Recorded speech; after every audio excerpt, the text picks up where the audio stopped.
The massive doors of the Galactic Council war chamber slid open with a deep hum. Commander Zethkar stepped inside, his 4 muscular arms crossed over his chest. His reptilian skin gleamed under the bright lights as he looked around the room, with cold yellow eyes. The famous Valkyrian warrior had fought in more battles than most species could count. His name was known across 17 star systems. Today he felt annoyed, very annoyed. At the center of the crystal chamber stood a human.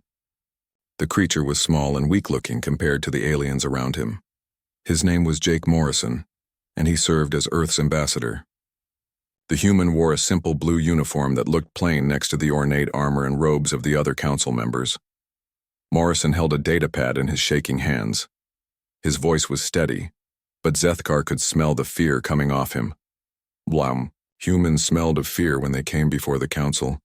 It was their natural state, the commander thought with disgust. Honored members of the Galactic Council, Morrison began. I come before you today to ask for help. My people face a threat unlike anything we have ever seen. The human activated a hologram that filled the air above them. Images of burning ships and destroyed colonies flickered in the blue light. Zethkar had seen the reports. The Nexus Collective, a race of machines, had begun attacking human space. Their metal ships were faster and stronger than anything humans could build. 3 of our outer colonies have already fallen, Morrison continued. New Boston, Terra Nova, and Liberty Station are gone. 2 million people lived there. Now there is nothing but scrap metal and ash. Some of the council members shifted in their seats. The insect-like Chitauri clicked their mandibles in what might have been sympathy. The gaseous ethereals pulsed with dim light, but Zethkar remained still as stone. Morrison's voice grew stronger as he spoke about his people's determination. We know the odds. Our weapons are primitive compared to the Nexus forces. Our ships are slow. Our technology is centuries behind theirs. But we will not surrender. We will fight them on every world, in every system, until the last human draws breath. The ambassador showed more images. Human soldiers with kinetic rifles that fired simple metal bullets. Ships that burned chemical fuel instead of using quantum drives. Defensive positions built from concrete and steel instead of energy barriers. We are not asking you to fight our war for us, Morrison said, his brown eyes moving from one alien face to another. We only ask for weapons, supplies, and knowledge. Give us the tools and we will do the fighting. Zethkar had heard enough. He uncrossed his arms and stood to his full 8-foot height. His claws clicked against the floor as he walked toward the human. Morrison took a step back but did not run. Zethkar almost respected that. Human. The commander's voice was like grinding stone. You speak of determination and fighting spirit, but you know nothing of real war. The chamber fell silent. Even the always chattering Volothan stopped their whispered conversations. When Zethkar spoke, everyone listened. I have fought the hive swarms of Sector 7, the reptilian warrior began, his voice growing louder. For 3 months, I held the fortress of Corvana against 5 million insect warriors. They came at us in waves that blocked out the sun. My soldiers fought without sleep, without food, eating the corpses of our enemies to survive. Morrison's face went pale, but he did not look away. I commanded the fleet at the Battle of Crimson Nebula, Zethkar continued, walking in a slow circle around the human. 2,000 enemy ships faced my 800. They had better weapons, faster ships, more experienced crews, but I broke them anyway. I sent half their fleet into the heart of a dying star and watched them burn. The commander stopped directly in front of Morrison. Your longest war lasted 4 years. 4 years. My people have fought conflicts that spanned centuries. Your worst battle killed thousands. I have seen worlds where billions died in a single day. Zethkar gestured at the hologram still floating above them. You call this primitive equipment a military force? These are toys, human. Children's toys. Your ships move like dead rocks through space. Your weapons could not pierce the armor of a civilian transport from any civilized world. Morrison opened his mouth to speak, but Zethkar held up one clawed hand for silence. The Nexus Collective has conquered 12 species in the past century, the commander said with cold certainty. races far more advanced than yours. The Korthani had energy weapons that could crack moons. The Zephyrians could bend space itself to their will. All of them fell to the machines within months. The Valkyrian leader turned to address the full council. And this human stands before us claiming his people will succeed where others failed. With what? Chemical explosives and metal bullets? Laughter echoed through the chamber. The Volothan chittered in amusement. Even some of the more serious species seemed to find humor in the situation. Morrison's face burned red with shame and anger, but he kept his mouth closed. Your species has never faced true adversity, Zethkar declared, his voice booming off the crystal walls. You fight small wars on one tiny world. You know nothing of the horror that awaits when real predators come hunting. The Nexus machines will crush you like insects, and you will beg for mercy they cannot give. The commander returned to his seat, dismissing the human with a wave of his hand. The council wastes precious time listening to children who play at being soldiers. We have real threats to discuss, real warriors to support. Ambassador Morrison stood alone in the center of the chamber, his hands clenched into fists at his sides. For a moment, Zethkar thought the human might say something foolish, might let his emotions overcome his diplomatic training. Instead, Morrison simply nodded once. I understand your position, Commander. Thank you for your honesty. The human's calm response surprised several council members. They had expected anger or pleading. Instead, Morrison gathered his data pad and walked toward the exit with steady steps. The council voted 30 minutes later. The result was not surprising. Humanity's request for aid was rejected by a margin of 47-3. The Chitauri voted in favor out of sympathy. The Ethereals voted yes because they opposed violence in principle. The Aquarian delegate cast the third positive vote, though no one was sure why.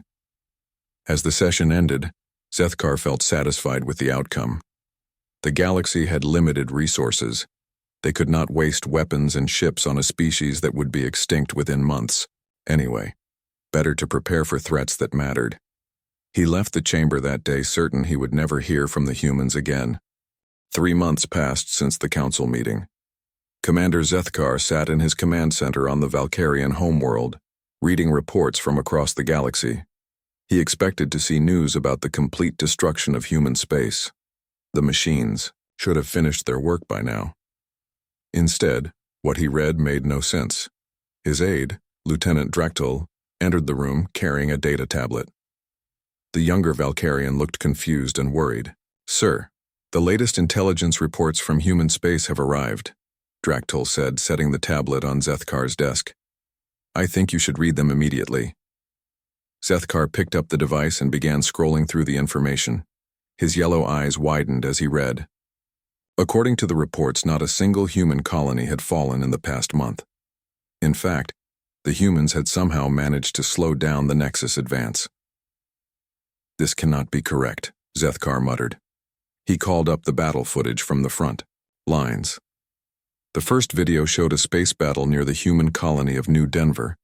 A small fleet of human ships faced a much larger Nexus force. The human vessels were old and slow, just as Zethkar remembered. But they moved in patterns he had never seen before. Captain Lisa Park commanded the human fleet from her flagship, the Earth vessel Defiance.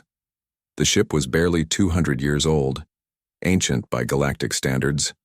Its hull was scarred from previous battles, patched with metal plates in several places.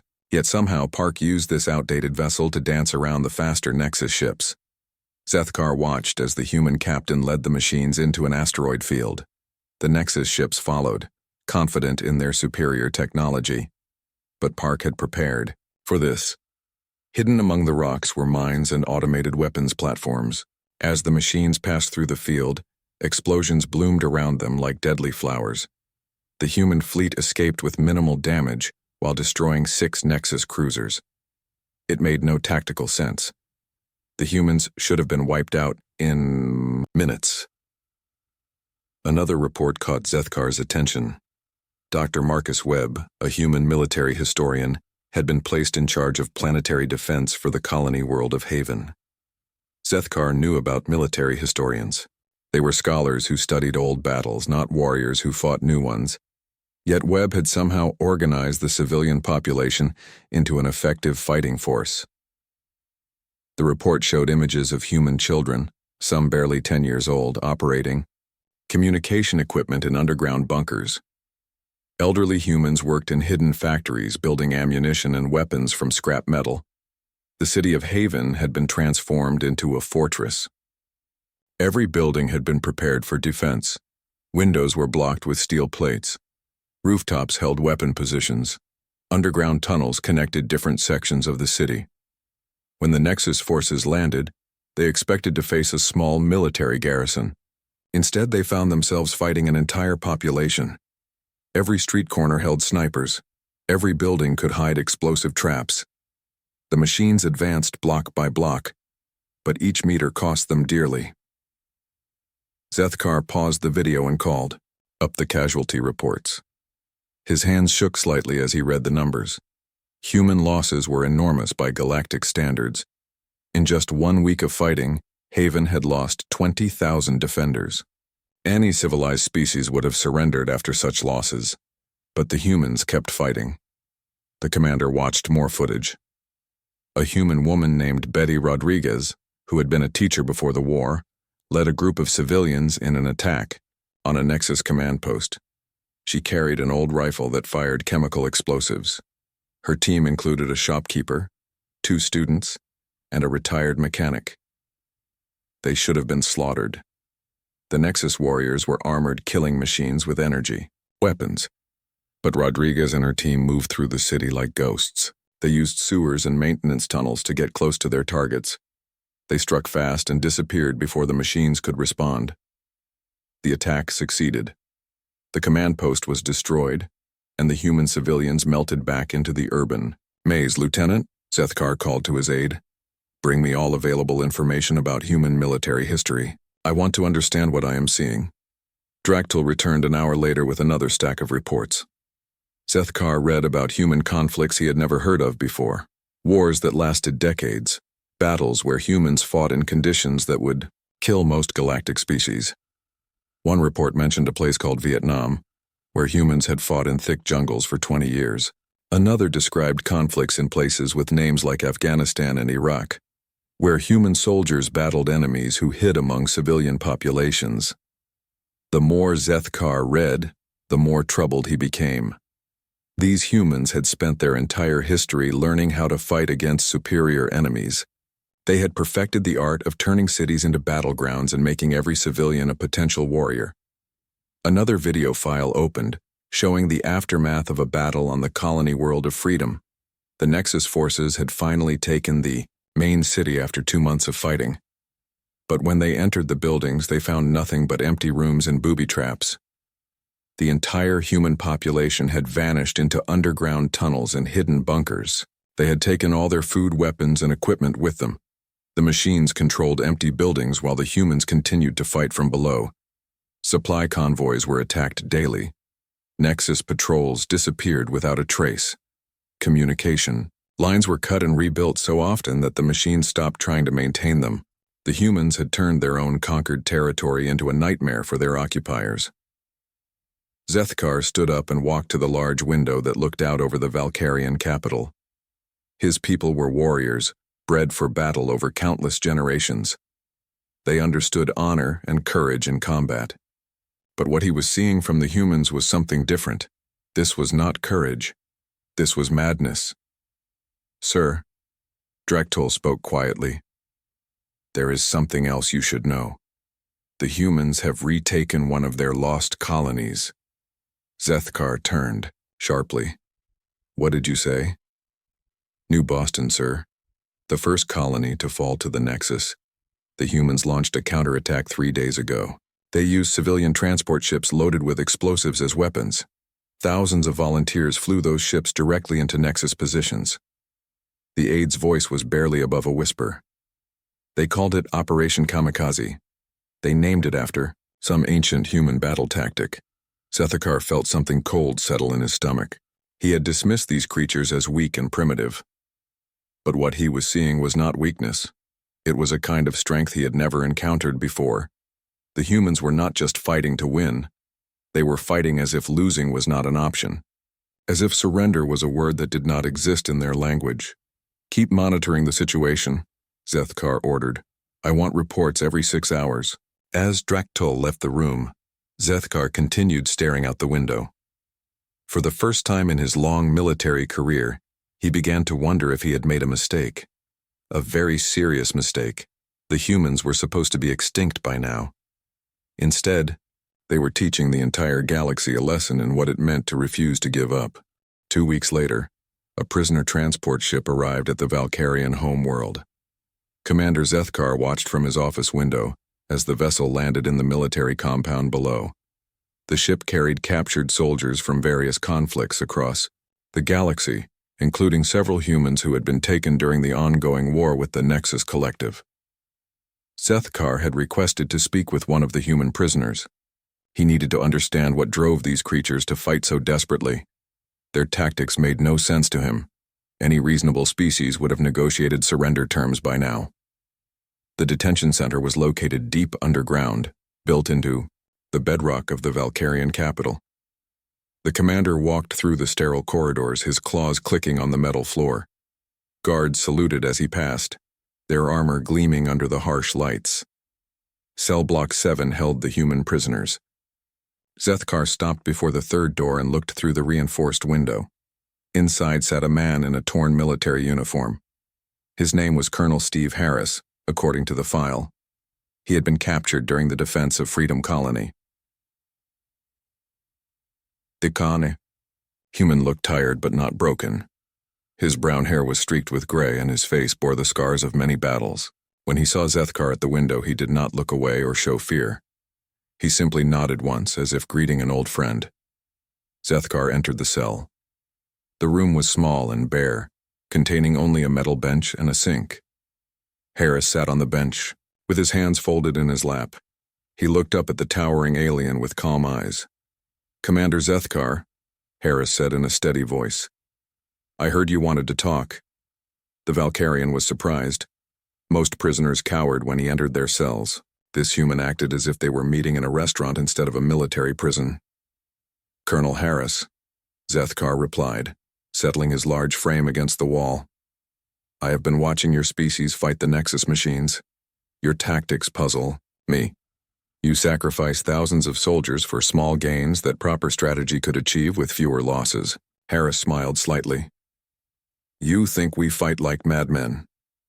"Yes," Zethkar said bluntly. "Your people throw themselves at enemy positions with no regard for survival. You turn your own cities into battlegrounds. You arm civilians and send children to fight wars. It is madness." The human was quiet for a long moment. When he spoke again, his voice carried a weight that made Zethkar lean forward. "You want to understand us? Let me tell you about Stalingrad." Zethkar searched his memory files. He had studied the military history of dozens of species, but he had never heard this name. "What is Stalingrad?" Harris stood up and began pacing the small cell. His movements were slow and deliberate, like a teacher preparing to give an important lesson. "Winter of 1942, the human began. Earth was fighting its biggest war. The German army was the most advanced military force our planet had ever seen. They had better weapons, better training, better everything. They invaded the Soviet Union and pushed deep into enemy territory." Zethkar listened carefully. The names meant nothing to him, but he understood the tactical situation, a superior force attacking a weaker enemy. "The Germans reached a city called Stalingrad," Harris continued. "It was not a pretty place, just a big industrial city on the banks of a river, but it became the most important battlefield in human history." The colonel stopped pacing and looked directly at Zethkar. "The fighting lasted 6 months, block by block, building by building, room by room. Men fought with rifles in hallways barely wide enough for 2 people. They threw grenades around corners and stabbed each other with bayonets in apartment kitchens." Zethkar felt a chill run down his spine. Urban warfare was the most brutal form of combat. Even veteran soldiers tried to avoid it when possible. "The temperature dropped to 40 degrees below zero," Harris said, his voice growing quieter. "Soldiers fought with hands so frozen they could barely pull triggers. They ate rats, leather, anything they could find. Many died of starvation before bullets could kill them. The humans sat back down on the bench. The average life expectancy of a Soviet soldier in Stalingrad was 24 hours. 24 hours, Commander. They knew they were going to die, but they kept fighting anyway. Zethkar tried to process this information. A battle that lasted 6 months with such casualty rates was beyond anything in galactic military records. Why did they not surrender? Harris smiled sadly. Because surrender meant the death of everything they loved. Behind Stalingrad were Moscow, Leningrad, their families, their children. Every soldier knew that if they gave up, the enemy would keep advancing until there was nothing left to defend. The colonel began describing individual battles within the larger conflict. Stories of soldiers fighting for single buildings for weeks at a time. Tales of snipers who turned the war into personal duels across ruined streets. Accounts of civilians who stayed in their basements during the bombing, sharing their last pieces of bread with the defenders. There was a sergeant named Yakov Pavlov, Harris said. He and his squad held a single apartment building for 58 days. 58 days, Commander. German forces attacked that building every day, but Pavlov's men would not give up. They called it Pavlov's house. Zethkar found himself leaning forward, caught up in the story despite himself. What happened to this sergeant? He survived the war, Harris replied. But most of his men did not. They died defending stairs and doorways that most people would never remember. But their sacrifice bought time for reinforcements to arrive. The human stood up again and walked to the small window in his cell. Outside, Valkyrian ships moved through the sky like metal birds. You see us throwing lives away needlessly, Harris said without turning around. We see ourselves buying time for our children to live free. Every human knows the story of Stalingrad. We know what our species is capable of when we refuse to surrender. Zethkar felt something shift in his understanding. The desperate tactics he had witnessed were not the result of primitive thinking. They were the refined techniques of a species that had learned how to win impossible battles through sheer determination. The Battle of Stalingrad ended with the surrender of 200,000 German troops, Harris continued. It broke the back of the Nazi war machine and changed the course of the entire war. But the cost was terrible. Over 1 million Soviet soldiers died defending that city. 1 million. The colonel finally turned to face Zethkar. That was just one battle, Commander. We have fought thousands like it throughout our history. Each one taught us that some things are worth any sacrifice to defend. Zethkar sat in silence for several minutes. His military mind was processing the implications of what he had heard. The human tactics that seemed suicidal were actually proven strategies, refined through centuries of desperate conflicts. Your people have never faced extinction, Harris said quietly. You have never had to choose between certain death and the destruction of everything you love. We have made that choice many times, and we have learned that death is preferable to surrender when the stakes are high enough. The Valkyrian commander stood to leave. At the door, he paused and looked back at the human prisoner. Thank you, Colonel Harris, Zethkar said. You have given me much to think about. As he walked back through the detention center corridors, Zethkar realized that everything he thought he knew about warfare had just been challenged by a species he had dismissed as primitive children. The humans were not fighting like madmen. They were fighting like humans, and that, he was beginning to understand, was something far more dangerous than madness. Commander Zethkar could not sleep that night. He lay on his sleeping platform staring at the ceiling of his quarters. Colonel Harris's words kept echoing in his mind. Stalingrad. 1 million dead. 58 days defending a single building. 24-hour life expectancy. The numbers made no sense. No rational military commander would accept such losses. Yet the humans had not only accepted them, they had won the battle. They had turned certain defeat into victory through pure, stubborn refusal to give up. The next morning, Zethkar returned to the detention center. He found Harris sitting in the same position as before, hands folded, waiting patiently. The human looked up when the commander entered. You came back, Harris observed. Good. There is more you need to understand. Zethkar sat down on the floor, making himself more comfortable.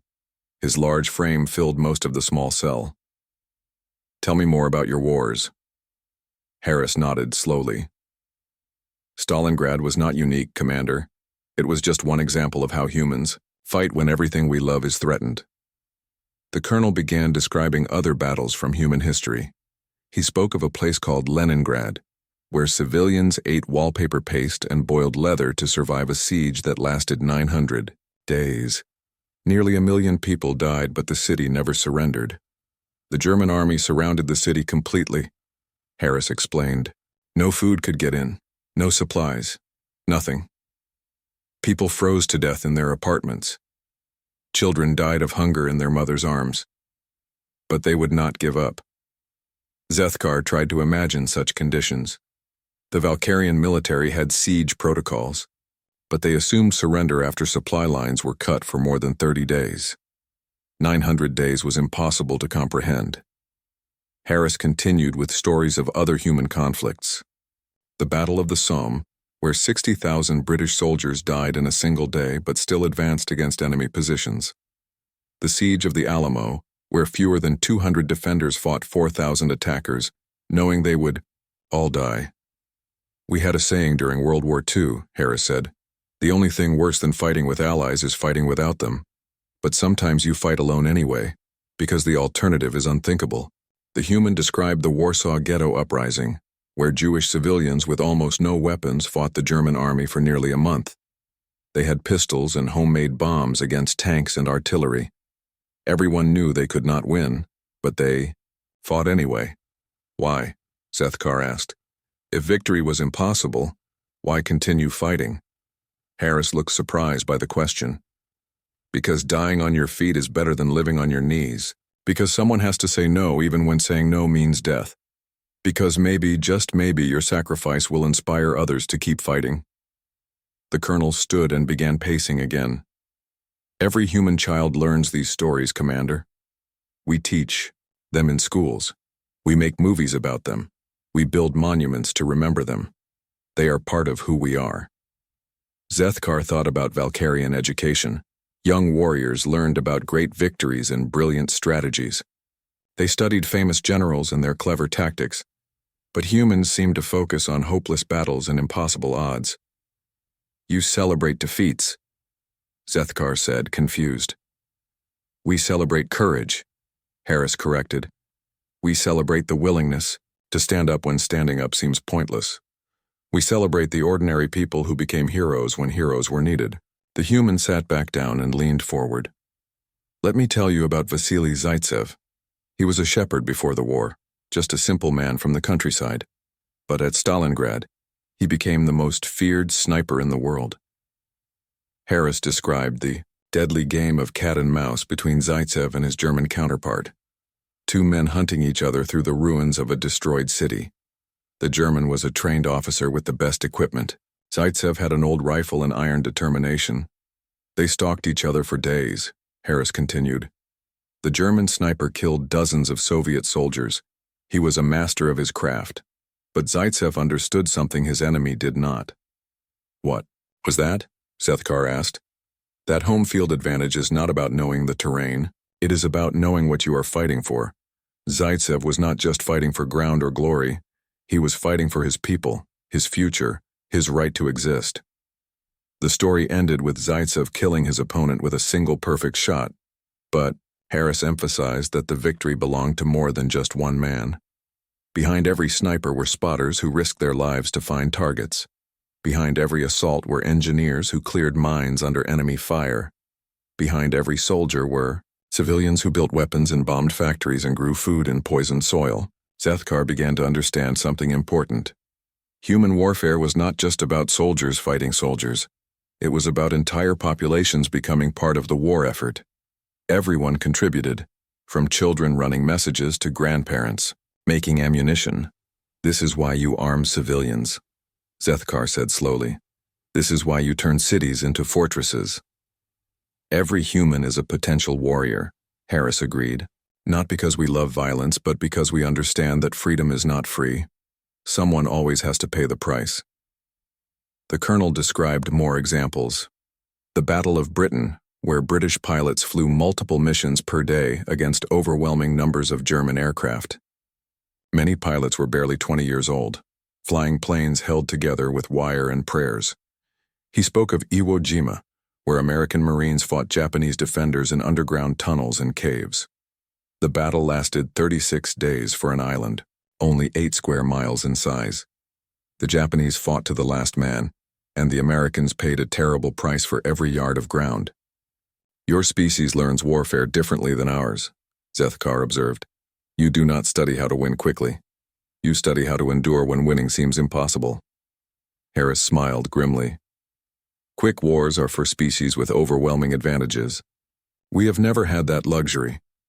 We have always been the underdogs, fighting enemies with better weapons, better training, better everything. So we learned how to make up the difference with heart. The human walked to the window again. You see our current war with the Nexus as hopeless because their technology is superior. But technology only matters if you can use it effectively. And it is hard to use technology effectively when your enemy refuses to fight the way you expect. Zethkar thought about the reports he had been reading. Human forces using asteroid fields as weapons, civilian transports loaded with explosives flying kamikaze missions, entire populations disappearing underground, turning conquered territory into a nightmare for occupiers. You are not fighting to win, the commander said with sudden understanding. You are fighting to make victory so expensive that your enemies will eventually give up. Now you are beginning to understand, Harris replied. We cannot match the Nexus in a straight fight, but we can make them pay such a high price for every system, every planet, every city, that they will eventually decide the conquest is not worth the cost. The conversation continued for hours. Harris described the Pacific War, where American forces had to take heavily fortified islands one by one. Each battle was a miniature Stalingrad, with defenders who would rather die than surrender. He talked about Vietnam, where a technologically inferior enemy used knowledge of local terrain and unwavering determination to frustrate a much more powerful opponent. The lessons were clear. Superior firepower meant nothing if you could not find your enemy, and occupying territory meant nothing if the population remained hostile. As the day grew late, Zethkar finally stood to leave. His mind was spinning with new ideas and uncomfortable truths. Everything he thought he knew about warfare had been turned upside down. Commander, Harris called out as Zethkar reached the door. There is one more thing you should know. Zethkar turned back. All those battles I described, all those impossible victories, they were fought by ordinary people, farmers, shopkeepers, students, factory workers. They were not born warriors like your people. They became warriors because they had to. The human's eyes were serious and sad. That is what makes humans dangerous, Commander. We are all civilians, until we need to be soldiers. And when we need to be soldiers, we become the kind of soldiers who hold apartment buildings for 58 days. Zethkar left the detention center with his worldview completely changed. The humans were not primitive warriors playing at war. They were the most experienced fighters in the galaxy, veterans of countless desperate struggles. They had spent their entire history learning how to win when winning should be impossible. And now they were applying those hard-learned lessons against the Nexus Collective. Commander Zethkar did not sleep for 3 days after his final conversation with Colonel Harris. He sat in his office, reading every piece of human military history he could find. The more he learned, the more ashamed he became of his earlier words. On the 4th day, he made a decision that would change the course of galactic history. Zethkar requested an emergency session of the Galactic Council. Such requests were rare and only granted for matters of extreme importance. The council members gathered in the HFY, same crystal chamber where they had rejected humanity's plea for aid just 4 months earlier. Ambassador Jake Morrison was not present this time. The humans had stopped sending representatives after their request was denied. They were too busy fighting for their survival to waste time on diplomacy. Zethkar stood in the center of the chamber, just as Morrison had done. But where the human ambassador had seemed small and desperate, the Valkyrian commander appeared confident and determined. His 4 arms were crossed, his yellow eyes blazing with purpose. Honored members, Zethkar began, his voice carrying clearly through the vast room. I come before you today to admit a terrible mistake. 4 months ago, I spoke against providing aid to the human species. I called them children playing at war. I was wrong. Murmurs of surprise rippled through the assembly. Zethkar was not known for admitting errors or changing his opinions. Since that time, I have studied human military history extensively, the commander continued. What I discovered has changed my understanding of warfare itself. The humans are not primitive children. They are the most experienced fighters in the galaxy. The Chitauri delegate clicked her mandibles in confusion. Commander, the humans have only been spacefaring for 200 years. How can they be more experienced than species that have fought for millennia? Zethkar activated a holographic display that filled the air above the assembly. Images of human battlefields appeared. Trenches filled with mud and blood. Cities reduced to rubble. Soldiers fighting in conditions that would kill most galactic species. Because they have spent their entire existence learning how to survive the impossible, Zethkar replied. While we fought wars for territory or resources, humans fought wars for their right to exist. While we developed strategies for quick victories, they perfected the art of enduring when victory seemed hopeless. The commander began describing the battles Colonel Harris had told him about.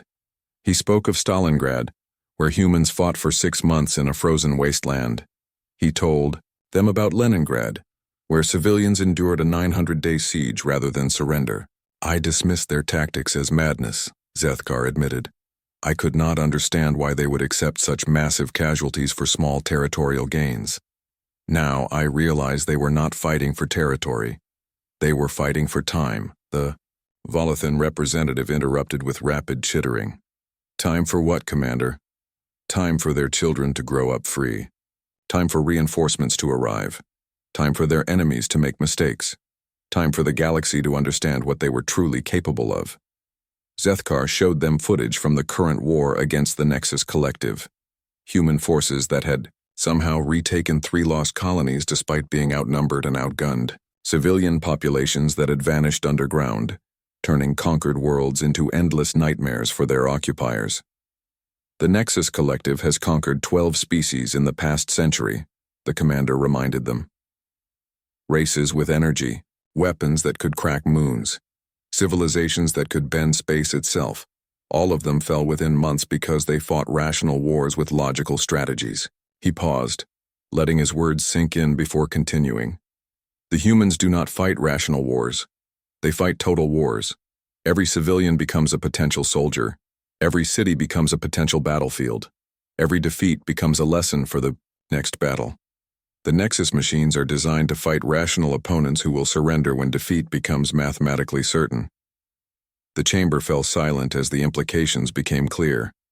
But humans have never accepted mathematical certainty as final truth, Zethkar declared. They have spent centuries proving that determination can overcome technology, that spirit can triumph over superior firepower, that ordinary people can become extraordinary when everything they love is threatened.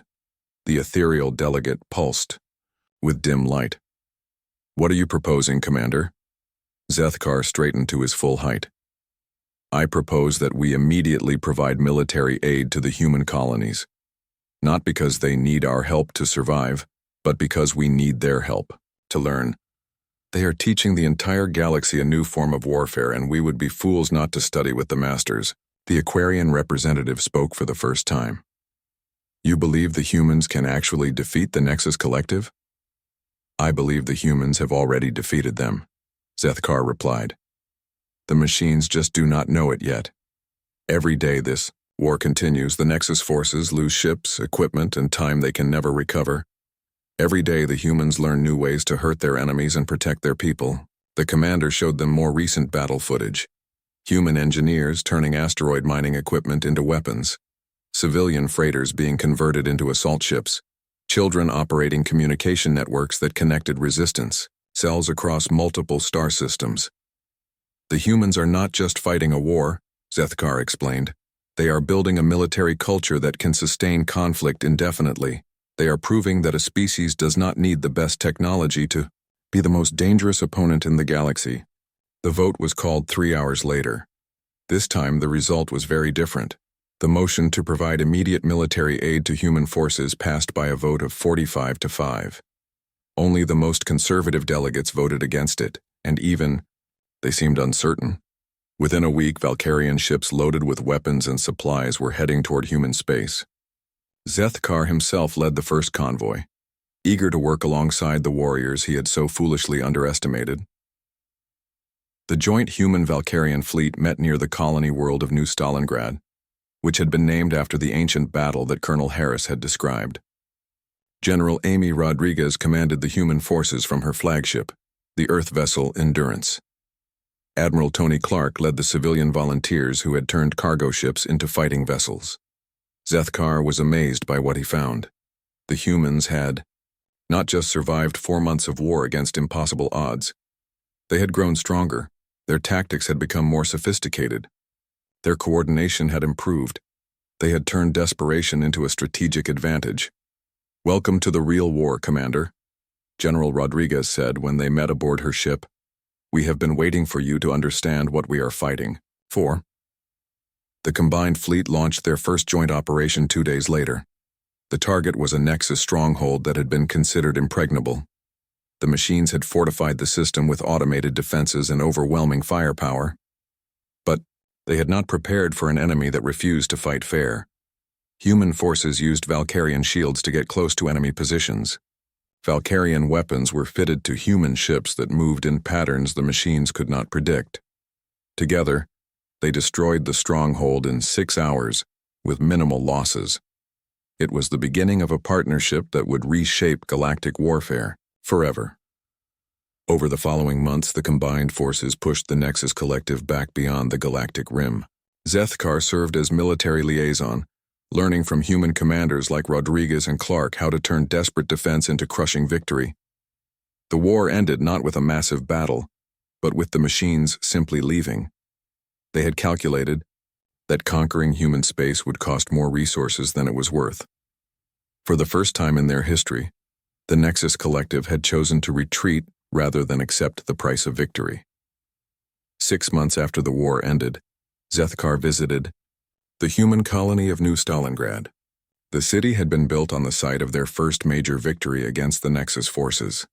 A monument stood in the center of the main square, inscribed with words in both human and Valkyrian script. "They shall not pass."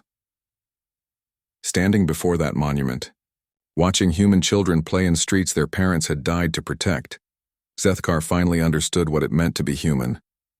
It was not the absence of fear, but the willingness to stand and fight despite it. Not the guarantee of victory, but the promise that some things were worth defending to the last breath.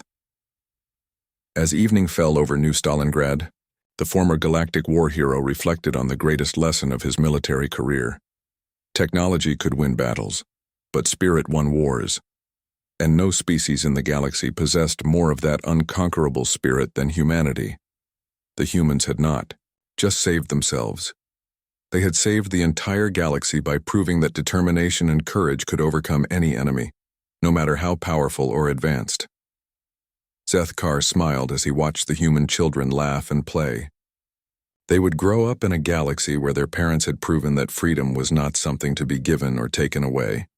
It was something to be fought for, defended, and passed down to the next generation. And if anyone ever again threatened that freedom, they would discover what it meant to face a species that had learned its greatest lessons in places with names like Stalingrad